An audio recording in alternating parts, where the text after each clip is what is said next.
बीड जिल्ह्यामध्ये परतीच्या पावसाने जे आहे ते हैदोस माजवलेला आहे। आपण पाहू शकता की मागच्या 8 दिवसापासून अतिवृष्टी सदृश आणि ढगफुटी सदृश पाऊस पडत आहे आणि या पावसामुळे सर्वात जास्त नुकसान जर झालं असेल तर ते शेतकऱ्यांचं। आपण आता पाहू शकता आपण शेतकऱ्यांच्या बांधावरती आहोत। परळी तालुक्यातील बर्दापूर महसूल मंडळामध्ये आहोत आपण। या ठिकाणी नदी नाले ओढे असं काही प्रकार नाही, मात्र हे प्युअर शेती आहे आणि शेतीमध्ये जवळपास 2 फुटाच्या इतकं पाणी साचलेलं आहे। सोयाबीनचं शेती आहे, या ठिकाणी सोयाबीनचं धान आलेलं आहे, मात्र ते आता सगळं काही नष्ट झालेलं आहे। आणि या परिस्थितीमध्ये या ठिकाणी आपण वस्तुस्थिती पाहायला आलेले आहोत आणि आपल्यासोबत काही या ठिकाणी शेतकरी देखील आहेत आणि त्यांच्याकडनं माहिती घेणार आहोत की नेमकी सिच्युएशन काय आहे आणि यांच्या मागण्या काय आहेत। बाबा, आता आपण सोयाबीनच्या शेतात आहात, हे तुमची शेती आहे आणि या ठिकाणी पाणी अक्षरशः गुडघ्याच्या वर गेलेलं आहे।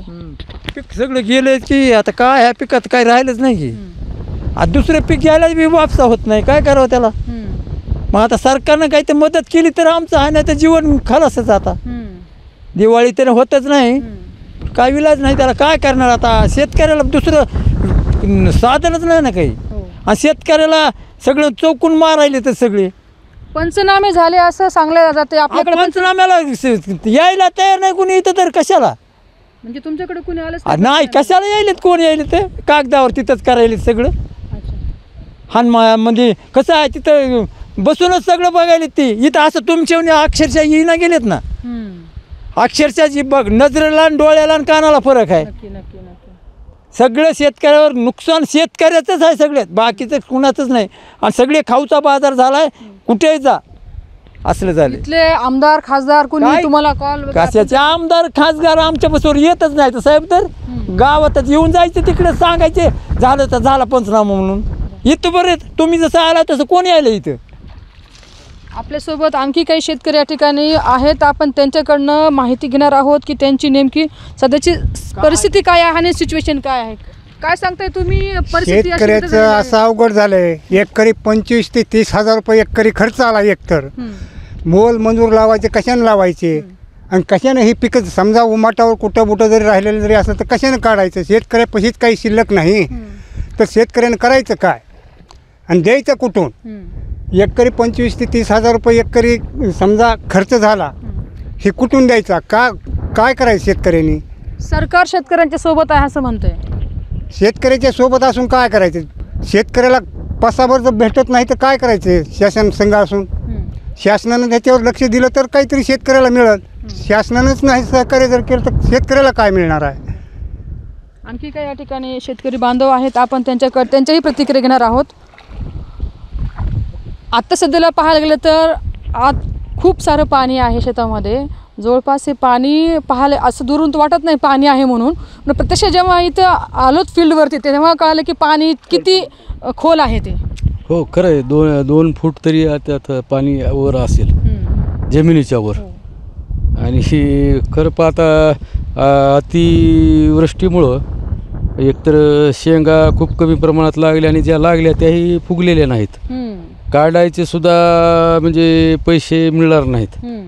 आणि दुसरी गोष्ट काढलं तरी त्यातून ठेवायचं कुठं हा प्रश्न आहे, कारण हे 1 महिना ते 1.5 महिना पाणीच आटणार नाही, वापसात जमिनीमध्ये होणार नाही। मग हे ढीग घालायचे कुठं आम्ही, आणि ढीग नाही घातले तर पाणी म्हणजे सोयाबीन ठेवायचं कुठं, खरं प्रश्न तो आहे।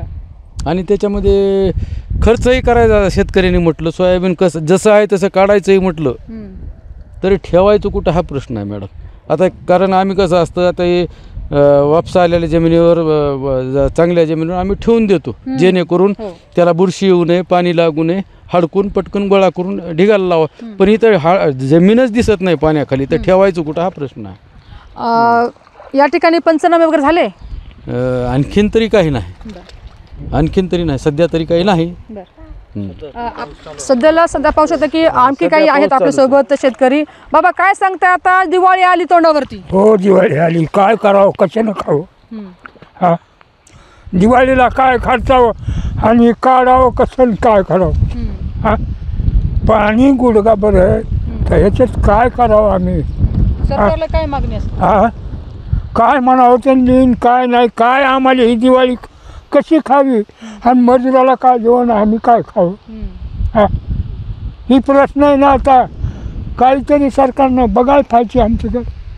हा, आणखी काही शेतकरी आपल्यासोबत आहेत. सध्यास्थितीला आता पाऊस सुरू झालेला आहे शेतावरती मुसळधार असा. काय सांगताय? मी एकच शासनाला विनंती करतो की ह्या माध्यमाच्या वतीने उद्या शासनाने इथं पंचनामा करावा आणि पंचनामा जर नाही केला तर उद्या मला आंदोलन करण्यात म्हणजे उपोषणाला बसण्यात येईल. ही फक्त शासनाला विनंती करतो. एक आठ दिवस झाले मी प्रशासनाकडे चालू माझी मागणी.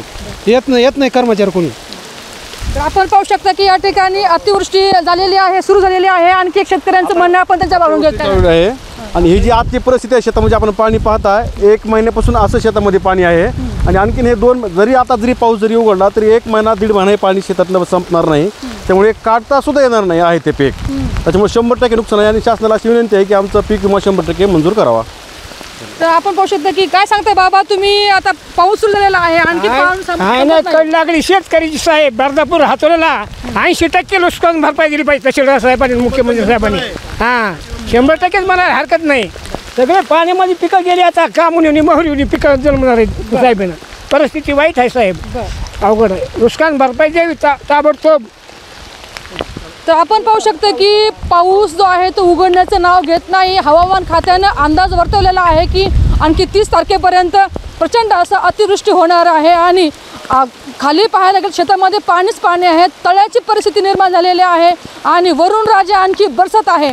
अशा स्थितीमध्ये शेतकरी राजा जो आहे तो हातबल झालेला आहे आणि शासनाकडे, मायबाप सरकारकडे हात जोडून विनंती करत आहे की आता तरी बस झालं, पंचनामे करा आणि आम्हाला मदत द्या. आता सरकार यावरती काय करणार आहे आणि शेतकऱ्यांची यंदाची दिवाळी गोड होणार का? आता हेही पाहणं तितकंच महत्त्वाचं असणार आहे. कॅमेरा पर्सन संजीव रायसह सुकेश नाईकवाडे, महाराष्ट्र टाइम्स, बीड.